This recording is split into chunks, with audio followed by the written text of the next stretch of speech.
Chapter 8. After the Yes. Attraction and persuasion are crucial to making your vision and your goals become your reality. Yet they are not the final pieces of your dynamic success habits.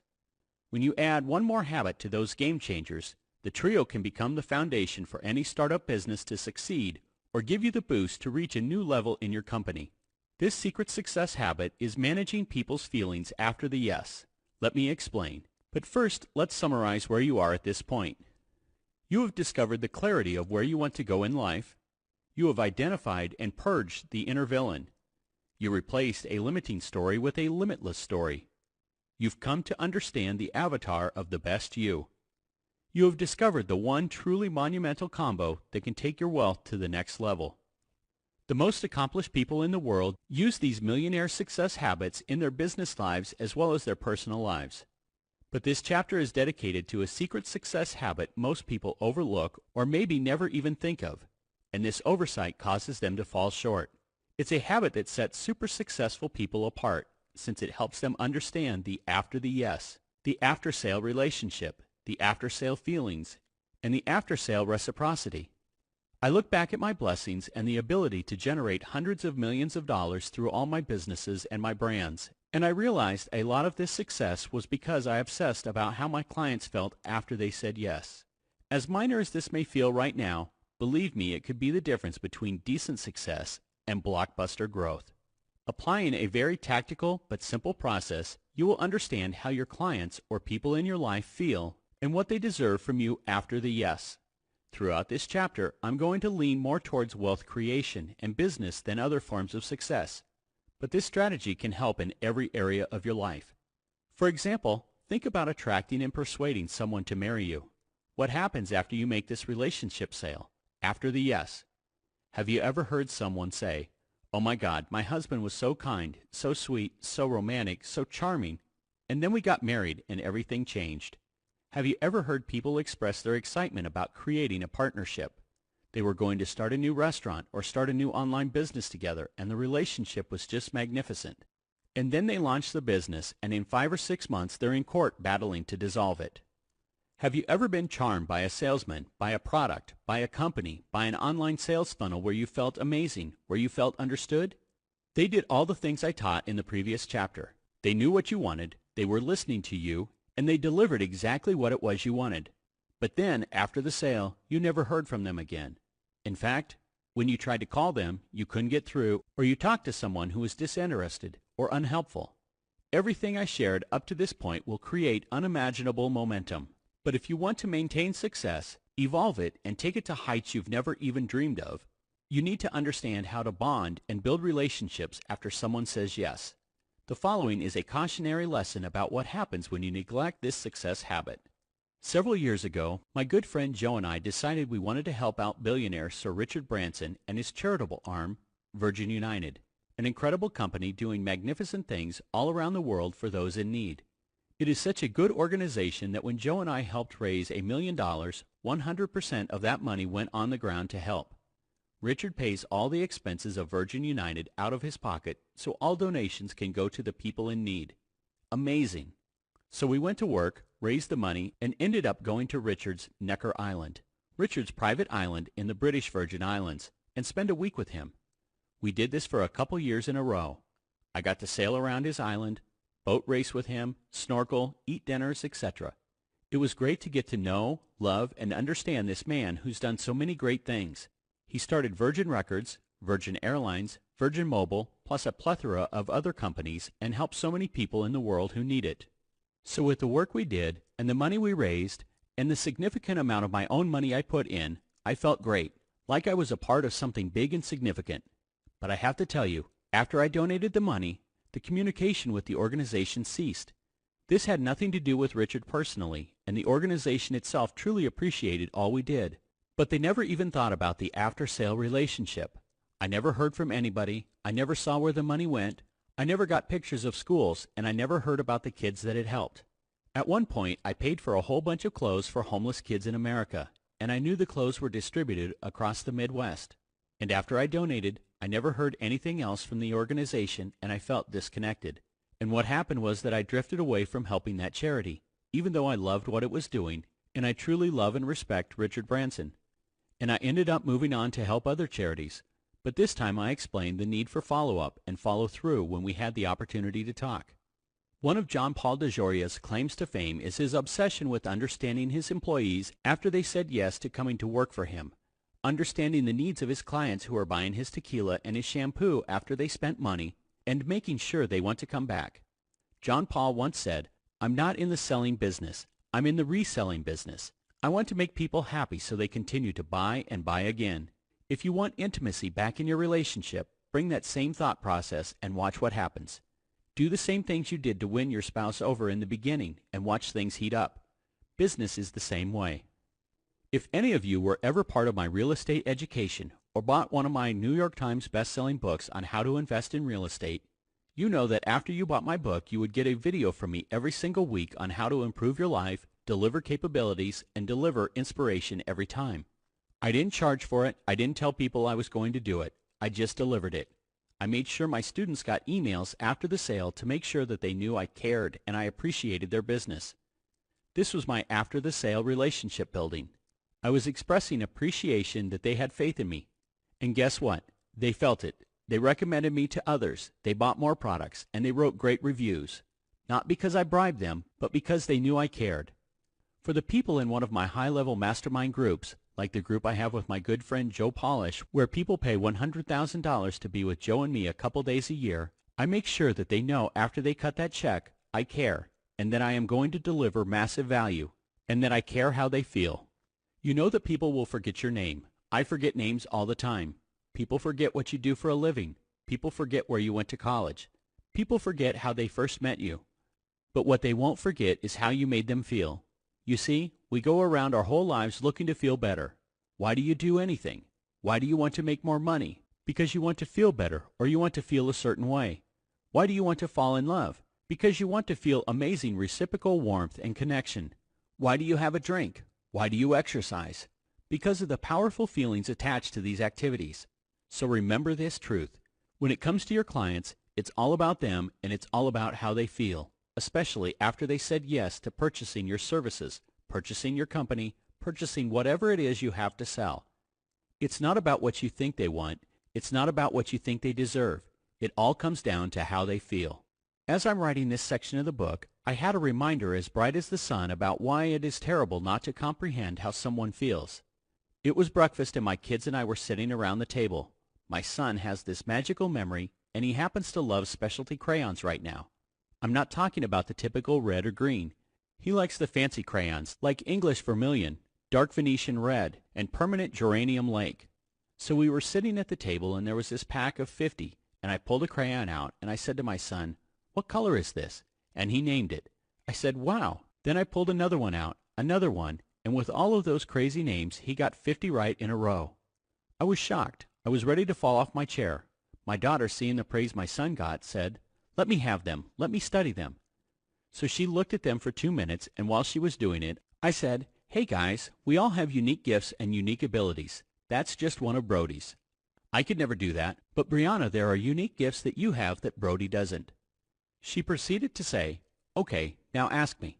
She got the first one wrong, and she got a little sad and said, "Let me study them." Well, it was 5 minutes before school, so I said, "Brianna, there is no time to study them. You have to go to school." She got sad, started to cry, and said, "Dad, it's all about Brody. You play with him every day in the morning and not me." Thinking I was doing the right thing, and failing to recognize that I was not acknowledging how she felt, I said, "Bree, that's an absolute lie, and you know that it is. Don't tell yourself a lie, and don't tell me a lie. I work every day to make sure my time between you and your brother is completely equal." So you told yourself a lie. You told me a lie. I want you to take that back, and I want you to get ready for school. Completely sad, she cried and walked away. It was the first morning in her 9 years of life she left without saying, "I love you," and giving me a kiss. She was gone for about a half an hour, and it hit me so hard that I felt terrible about what I had just done. I had ignored her feelings. I had ignored how she felt.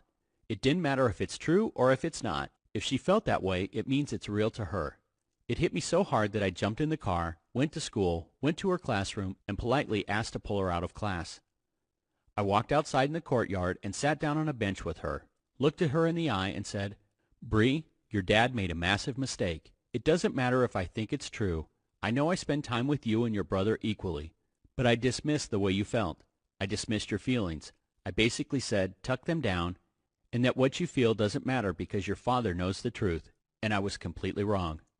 All that could do is hurt our relationship and make it so you don't open up to me in the future.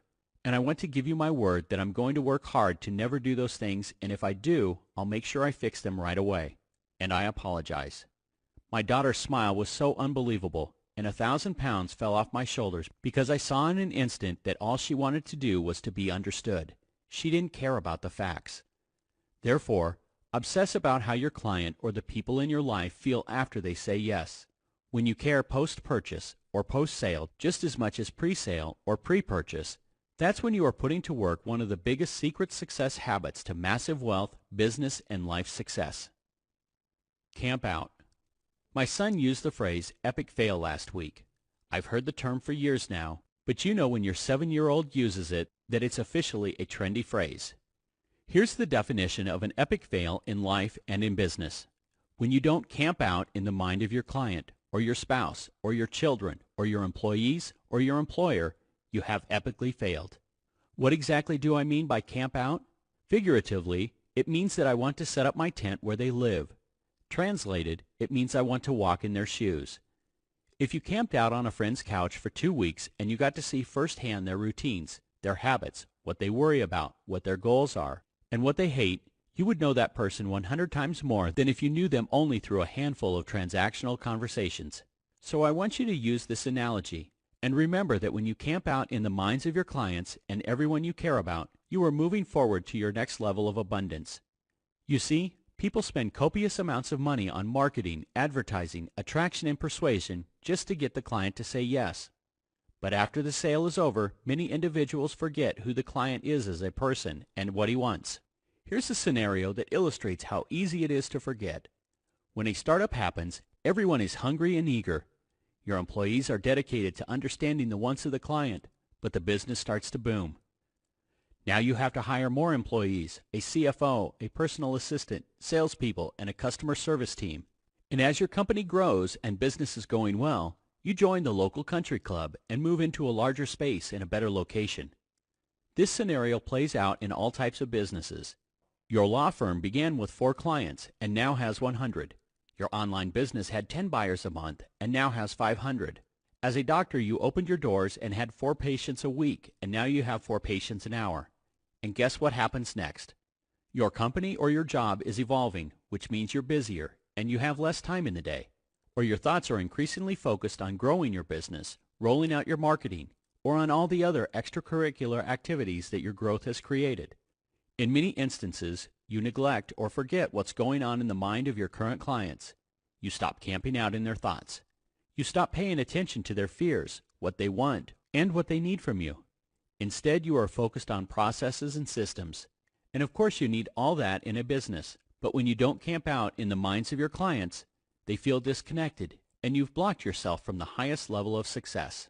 And camping out can be used in any area of your life, with your boss, your employees, your parents, your spouse, or even your kids.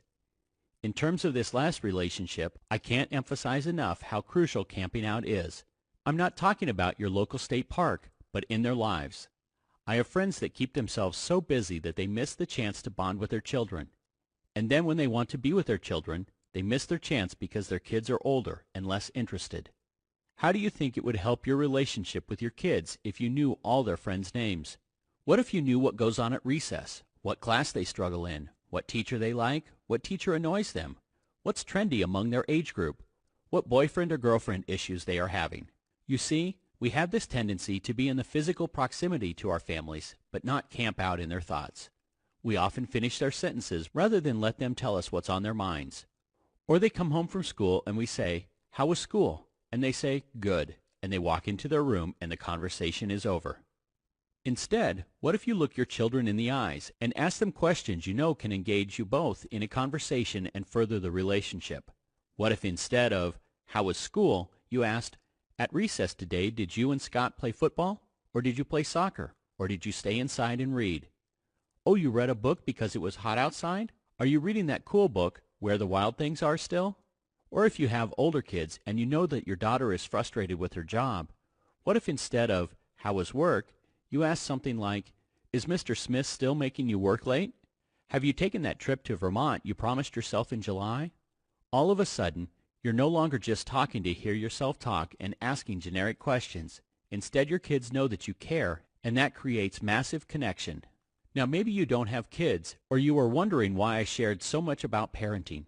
It's because kids touch our heart, and you should be touching the hearts of everyone from your spouse to your clients, even though they have already said yes to you. If you don't understand their fears and camp out with their issues, they are going to move on to somebody else who will show them they care. One of the worst things I see, especially in bigger companies, is when a committee tries to decide what other people want and need. I know I stated previously that people will buy what they want, not necessarily what they need, but let's talk about what takes place after they have become your client or customer. When your company gives a lot of refunds, receives numerous returns, fails to have people make repeat purchases, or doesn't have many long-term customers, the problem is a failure to camp out in people's minds. Instead, you have started to assume what they want and what they need. When a committee tries to solve the problem and stops listening to the client, it is destined to fail. To avoid this outcome, here are some tactics to camp out effectively. Send a survey to your customers about what they want and need. Ask in person what they require. Create an ethical bribe to get them to tell you what they want and what they need. Follow relevant trends and data via social media to determine where your clients are clicking and on what sites they're hanging out. Look at the analytics for your website. Identify the particular parts of the site that get the most traffic. Don't pretend to know what your client needs, making guesses without any feedback or data. All of these tactics should help you listen and camp out in their minds. Let them tell you what they want and provide it to them. Reciprocity. What is the definition of reciprocity, and how does it fit in with the after-the-sale relationship? First, in the dictionary, it may say one thing, but I believe in a somewhat different definition. Let's call it no-strings-attached reciprocity. It means providing value to someone else without asking for anything in return or doing something before someone does something for you. Most people think, "I'll do something if there's something in it for me. If I help that person, can they help me?" I've been blessed to develop amazing relationships with amazing people doing something for them and expecting nothing in return. When you give to others without the need for them to give back, that is no-strings-attached reciprocity. It forms the foundation of many successful people and companies. Whether you believe in do unto others as you would have done to you, or karma, be the one who makes the first generous move. Make this who you are rather than how you intend to get ahead. If you do, watch as the gifts, the breakthroughs, the opportunities, and the promotions start flowing your way. Use reciprocity after the yes bonding. Create unexpected rewards for good behaviors. Think about this. How often do you tell your spouse, your kids, your employees, your friends, and your family that they have disappointed you? How often do you share what went wrong, and even possibly what kind of discipline there will be because of it? Conversely, how often do you give a gift or even just a kind word to people who do the right things? When was the last time you said to your spouse, "Thank you for being such a great provider. Thank you for being such a great mother or father"? Or when was the last time you told your kids, "Thanks for making your bed today. Thanks for being so polite the other night when we went out to dinner and you looked our waitress right in the eyes when you spoke"? And it's no different in your business or career. When was the last time you said to your clients, "Thank you for being a part of our company. Thank you for sticking with us. Thank you for giving us money. Here's a gift to show my appreciation"? For example, if you rent one of my 400 houses around the country, when you pay rent on time for the first 6 months, you get a letter that includes a $50 Starbucks card. The letter reads, "You have a choice to pay your rent on time or late, and you choose to pay your rent consistently on time, and I just wanted to say thank you."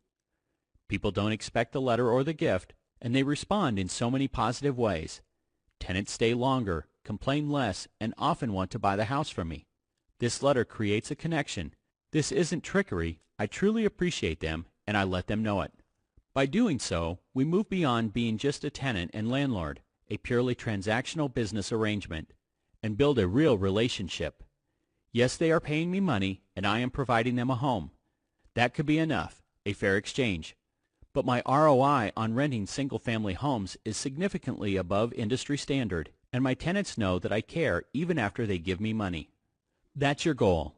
Let the people who have said yes in your business and your personal life know that you care. Here's how. This is a challenge for you that I know will give you back gifts that you can't yet foresee. This week, create 5 handwritten letters of gratitude to people who have made an impact on your life. When was the last time you wrote a handwritten letter? If you can't write legibly, then type it and email it. But let me assure you, the impact of each letter will be incredible.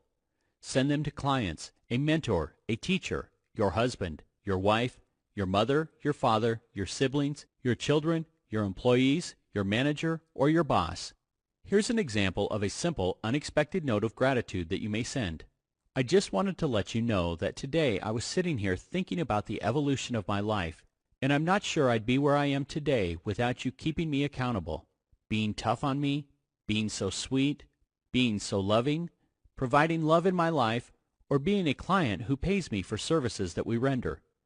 And I'd like to say, well, you get the point. You can fill in the blanks and tailor it to a specific individual. Do me a favor and take that challenge this week. Write those letters and mail them. Or if you prefer, write them digitally and email them. Better yet, send a gift with your note. Send flowers to someone with a card and discover how grateful people are to receive an unexpected gift. This is how reciprocity is created. Do this and the emotion of love will come back to you in waves.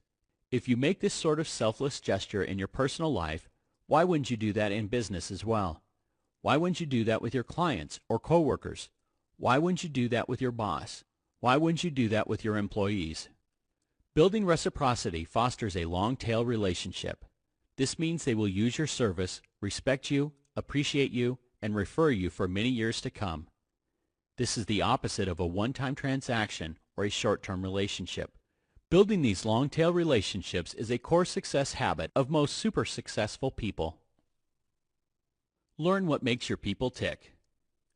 If you own your own company and have employees or manage other people in your career who lack motivation or have poor morale, or they're not getting their jobs done for any reason, consider spending some time just trying to understand them and their world. They said yes to working for you or their employer. Focus on how they feel and you can get results that are unimaginable at this point. What if their obstacles and challenges are nothing like you think they are? What are their goals? What do they talk about at lunch? What do they think of you and your management style? What do they talk about when they go home to their spouse? Now let's flip it around. You said yes to working for another company and you want to grow in that environment. Say you're in a challenging job with a tough boss. Ask yourself these questions. How does your boss feel about her job? Is he really the arrogant boss who disdains his people, or is he just misunderstood? What are his stresses? What are her worries? What challenges is he facing in his life? How does her boss treat her? You will get a whole new level of understanding if you make the effort to answer these questions. Then use what you've learned to let her feel understood and communicate that you are part of her solution, not part of her problem. Take the same lessons I shared earlier and camp out in the mind of the person you want to work with, and you will see things from a new perspective. Eventually, you might come to know them well enough to finish their sentences. The end result is that you understand how to be a part of their solution, not a part of their problem. Strive for relationships, not transactions. Here is one of the most important success habits shared in this chapter. If you want a next-level business that thrives in today's environment, remember, when it comes to your clients, be in a relationship business, not the transaction business. People will refund a transaction, but not a relationship. Let me explain this quickly. If you have a transactional relationship with the owner of your local diner, you go there and the conversation goes like this. Hey, where do you want to sit? Here's the menu and the specials. What may I get you? He delivers your food with a smile. You eat, get the check, and you leave. Nothing wrong. Food was fine. Yet that's purely transactional. There's no heart and no personal relationship. But what if the owner actually spent time getting to know you and building a relationship? What if the conversation was more like, Hey Dean, good to see you again. How's the family? You guys have to bring the kids in soon. We'll make them those special Sundays again. They sure loved them last time. You want your favorite booth? Green tea, right? Okay, you got it. Now, which of those two restaurants are you most likely going to return to for lunch? Which one would you still go back to if for some crazy reason you had a bad meal occasionally? That's right, the one you have a deeper relationship with. People bail on transactional relationships fast, while they hang tight when it's a real relationship and they know you care. If you're running a business where your relationships with customers are purely transactional, those customers know it. Maybe you're just pushing product through, or you really don't care about sales. Your refunds are high, your customers are complaining, or they're not referring you, or you just can't seem to generate momentum. It's likely because you really don't show you care about your customers on the level that they need to be cared about. Without realizing it, you view customers from a transactional perspective, not from a relationship one. Securing customer loyalty without a relationship is a difficult task in today's connected world. In contrast, if you understand how your customers or clients feel, know where they are coming from, realize how they found you, recognize what they like and don't like about your product, and grasp what their personal needs are, you will develop a bond with them that transcends the transaction. And once again, this builds a long-tail customer rather than a one-time transaction. No more assuming. Another huge problem with after the yes is assuming you know what people are thinking or feeling. We do that in our personal lives as well as business, and it can cost you money as well as create unwarranted stress. Let me share a story that had a huge impact on me and helped me learn this lesson of not pretending you know what another person is thinking, but making the effort to actually know. My first book, Totally Fulfilled, hit the New York Times bestseller list in 2006, and the following year I wrote Be a Real Estate Millionaire. However, this time I did something different in the way I promoted that book. It sold in bookstores and other retail outlets like Totally Fulfilled, but I also did an infomercial selling it directly to consumers. It became a massive hit, my biggest book sales to date. In fact, that first show ran every single day all across America for almost 18 months. We were all over TV selling thousands and thousands of copies of Be a Real Estate Millionaire weekly. But it almost never happened because I assumed I knew what a key team member was thinking. I made a deal to have someone interview me on camera. He was great at it and came highly recommended. At the time, I had already been on TV for 7 or so years with infomercials, but this was the first time I was going to do a sit-down, Larry King-type interview. Watching Larry King interview Joel Osteen one night gave me the idea to do that type of show.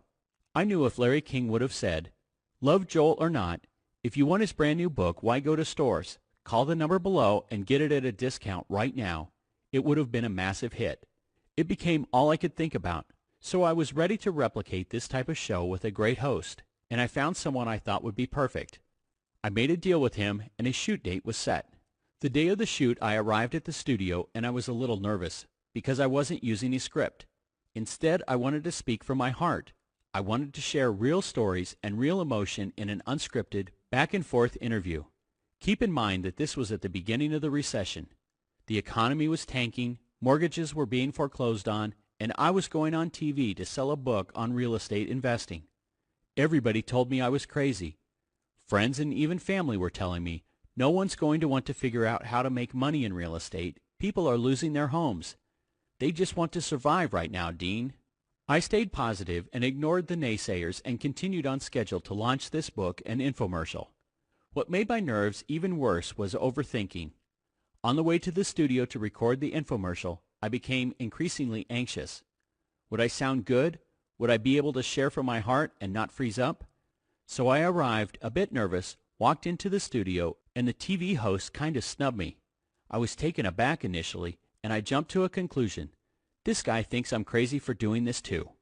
Then the TV host said to me, "What questions do you want me to ask you?" I replied, "I really don't want any questions. I just want you to try and prove me wrong. Try and prove that I'm not the real deal, or that I don't know real estate, or that now is not a good time to invest. Let's make this interview as real as they come. If I'm the real deal and speak from the heart, people will feel it." Again, I felt as if he thought I was making a mistake. He gave me a skeptical look and walked straight into the makeup room. It was almost as if he was rejecting my book and my message. And I'll admit, I allowed those feelings to fester inside me. I was upset enough that I was a moment away from canceling the whole interview. I even started thinking, maybe another time, maybe I wasn't prepared enough. I had created a story in my head about this TV host. I was all worked up thinking, this guy doesn't believe I'm the real deal. Does he think this is a joke? I became even more nervous and agitated.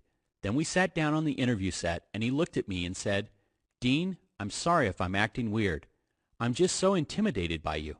You are so good on camera. You're a damn legend in this arena, and I've been a huge fan for years. I'm excited to do this interview. I'm just a little nervous and unfortunately getting over the flu. Now what do you think I did? I was stressed for an hour thinking the TV host snubbed me and didn't believe in me. I made up all these stories in my mind about how the host thought I was a joke, and I was flat out wrong. What a waste of mental energy, right? I felt so silly. But at least this story ends well. I went on air and spoke from the heart. He did a magnificent job interviewing me, and this infomercial became the biggest and best show I'd ever done. It was a monster hit. That show alone sold hundreds of thousands of books, and I got to help families all over America safely invest in real estate. So why that story, and what does it have to do with the after-the-sale secrets to more success? Because at the time of that story, I was already a seasoned business owner, a millionaire with many great accomplishments, and lived by the rule of no assuming. Nonetheless, I made assumptions that simply weren't true. So keep reminding yourself of this no assumption rule, and recognize that if you're making these types of assumptions, you aren't as relationship focused as you should be for that next level of growth. Think back and ask yourself, how many times have you made the same mistake with a business relationship, a spouse, a child, a coworker, a boss, or an employee? Your mind starts chugging like a runaway freight train, and these wild manufactured thoughts cause all this extra stress in your life for no reason. Well, if it can happen in your personal life, then it can surely happen with your clients. Do you think you know what they are thinking, or do you really know? Do whatever it takes to really know and watch the growth in whatever area of your life to which you apply this philosophy.